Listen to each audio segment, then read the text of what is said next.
नमस्कार, मैं आपकी सुमोना स्वागत करती हूँ आपका आरबीजी न्यूज चैनल में। चलिए आज की खबरों के लिए सुनते हैं आज की ताजा खबर।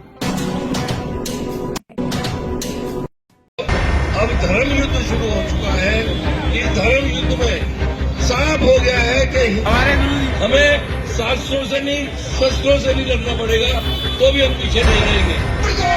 मुर्दाबाद, मुर्दाबाद, पाकिस्तान मुर्दाबाद, मुर्दाबाद, मुर्दाबाद, पाकिस्तान।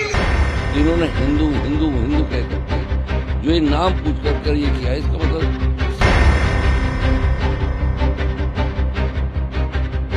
वहीं बैठ के बनाना टेबल पे। दर्शकों, आपको बता दें, कश्मीर में हुए आतंकी हमले को लेकर पूरे देश में इसकी चौतरफा आलोचना की जा रही है और साथ ही जगह जगह कैंडल मार्च निकाले जा रहे हैं। अभी आपने देखा कि रोहतास नगर विधानसभा में भी कई जगहों पे आरएसएस के आह्वान के बाद कैंडल मार्च का आयोजन किया और कैंडल मार्च एक तरह से विरोध मार्च ही थे, क्योंकि जो मासूमों की जान गई है, ऐसा पहले कभी नहीं हुआ कि ऐसे टारगेट किलिंग की जाए टूरिस्ट के ऊपर। और ऐसा तो पहले इजराइल के साथ ही हुआ था और इजराइल ने गाज़ा पट्टी का क्या हाल किया था, ये आप सबको पता है। मेरे साथ एमके राजपूत जी मौजूद हैं, वरिष्ठ समाज सेवी, इससे भी बात करने के लिए।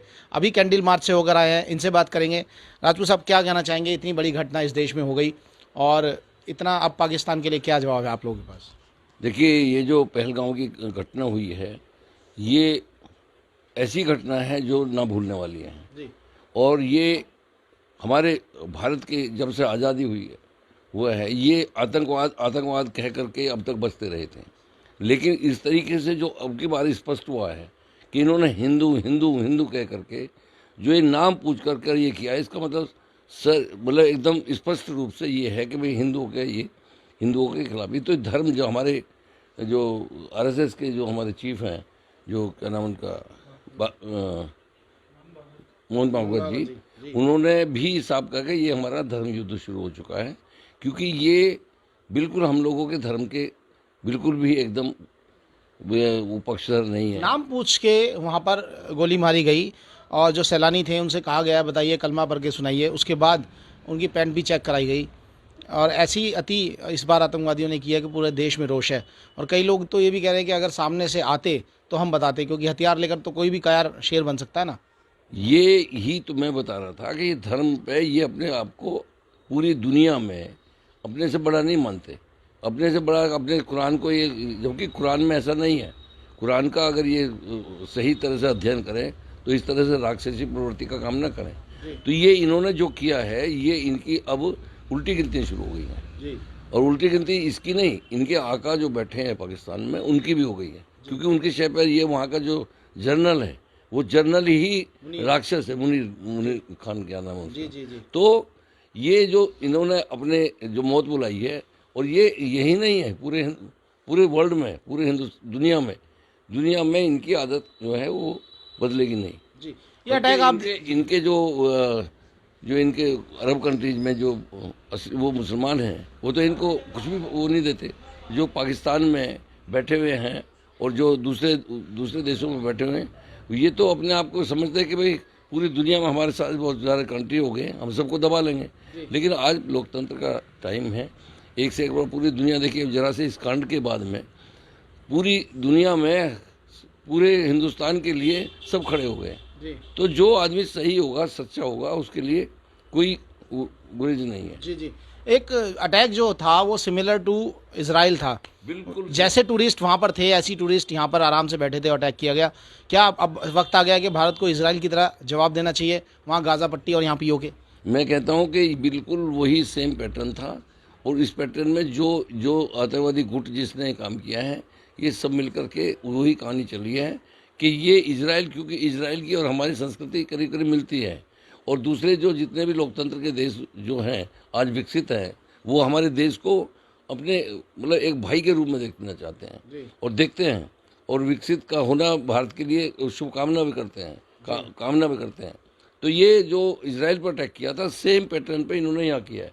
वहाँ लोग भी वो अपने वहाँ के जो निवासी थे, वहाँ के जो रहने वाले थे, तो उन लोगों को भी वो भी अपना पर्व मना रहे थे, और यहाँ पर भी पर्व मना रहे थे, या एक नए साल का, या कोई जो नए शादीशुदा जोड़े थे वो घूमने के लिए जाते थे।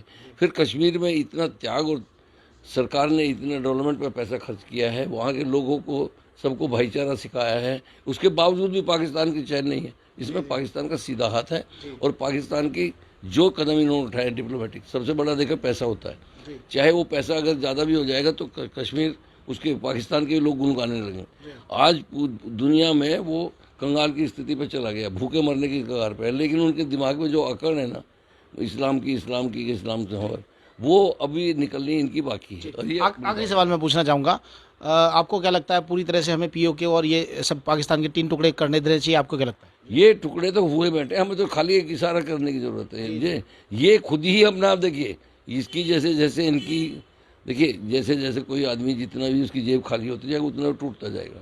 टूट तो ये चुका है, लेकिन क्या होता है कि जैसे आग भड़कती है ना एकदम, तो वो वाली इसकी वो है स्थिति कि ये कहना भी नहीं चाहते और कह भी रहे हैं। जब इनका सब चीज़ें ख़त्म हो चुकी हैं, ये खाली एक चाइना बचा है वर्ल्ड में पूरा, जो इसका उसकी जो वो इसको खा जाएगा। उसने इसको कर्ज दे रखा है, उसकी एक एक चीज़ पे नज़र है उसकी, और इनको वो जैसे ही मौका मिलेगा चाइना इस पे पूरे कब्जा कर लेगा। वो उसका उधार ही नहीं चुका पाएगा। पाकिस्तान के लिए भी ये एक तरह से गलत ही है। गलत इतना हो गया है कि बिना लड़े ही मरेंगे, बिना लड़े ही टुकड़े हो जाएंगे। जी धन्यवाद आपका।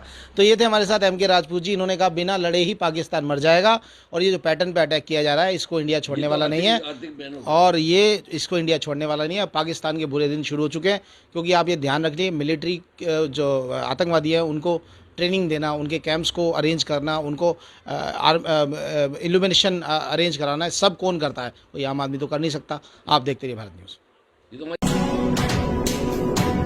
आगे की न्यूज़ के लिए आर न्यूज़ चैनल के साथ बने।